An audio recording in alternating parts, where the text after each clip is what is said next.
Welcome. In this lecture, we're going to talk about how we can use the derivative of a function to tell whether a function is increasing or decreasing on a particular interval. Okay, so when we're in the situation, so if I have that, so I have this kind of f, and if I take the derivative of this, and I find that it's greater than 0, right, every time. So when I say on AB, I mean for every value x that's in this interval AB. Okay, then what I'm going to know, so this is kind of the cool part, is that in that circumstance I'm going to know that actually this function f, so it's the same function f, is going to be increasing, and we'll see kind of a little bit about what that means. So f is increasing on that same interval AB, where the derivative is positive, it's going to be increasing. What does that kind of mean symbolically? And then kind of draw a picture, which is that, actually, let's go ahead and draw the picture, and then then we can kind of interpret it symbolically. So let's say, so this is my x-axis. A little bit more carefully, I'm not sure why it's not showing up. Okay, this is my x-axis, and then I have my y-axis.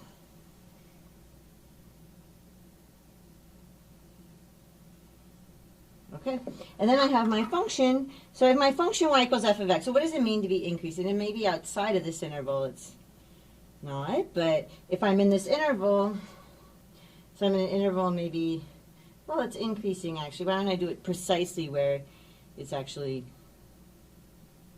increasing? Although it's not increasing or decreasing, but that's okay.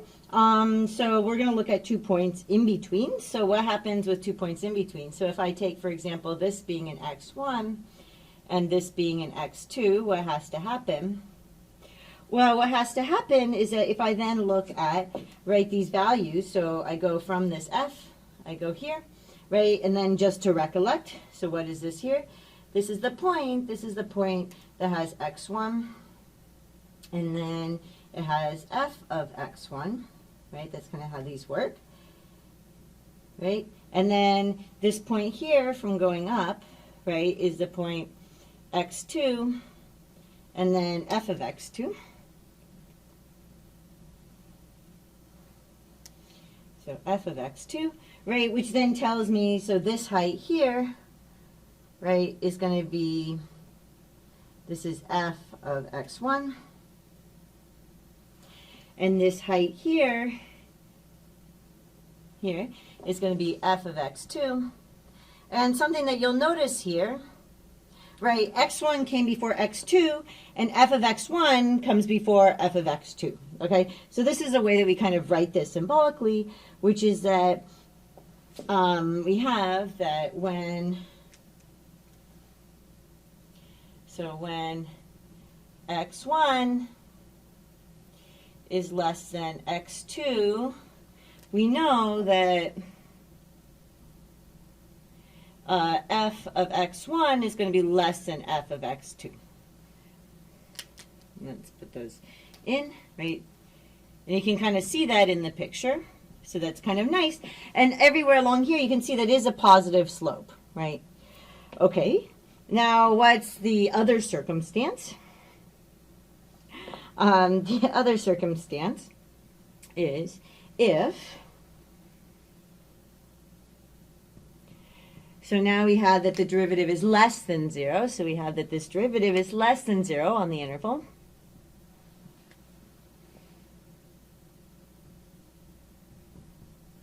Then we have that,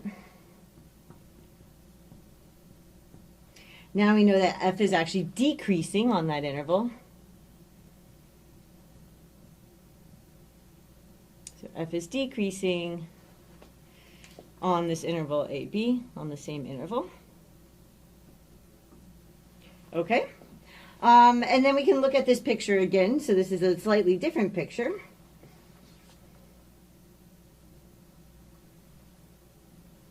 So this is my x. And what has to happen is kind of the opposite picture. Well, it didn't have to be opposite. not that different actually in how I did this. So maybe now my function goes like this, and then boop. Okay. So I might be looking at somewhere like this is my A. Yeah, I'll put my B there. And this is my y equals f of x. And I forgot to label that x-axis with y. Okay. So then we want to have, if we look at what happens if I have 2 points in here, so I have an x1 and an x2, and x1 comes before x2. We do the same thing, we go up, and we look at these points and see what happens. Right? And this point here is going to be x1 f of x1.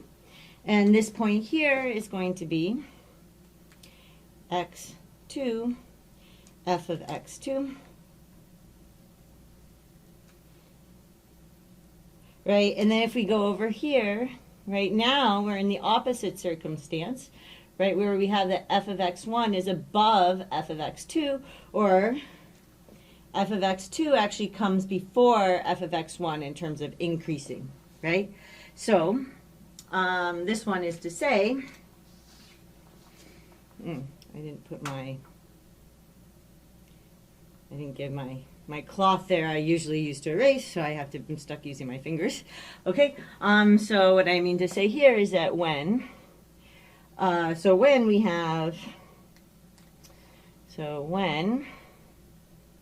we have that x1 is less than x2, right, we know that, and now this is the opposite of that one, right? So now we actually know that, see, we can see f of x2 is actually less than f of x1.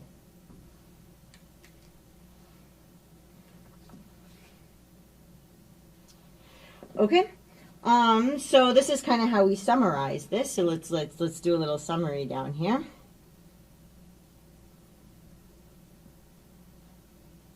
Which is that when we have that f prime, and this is kind of how we write it, so when f prime is greater than 0, this is going to give me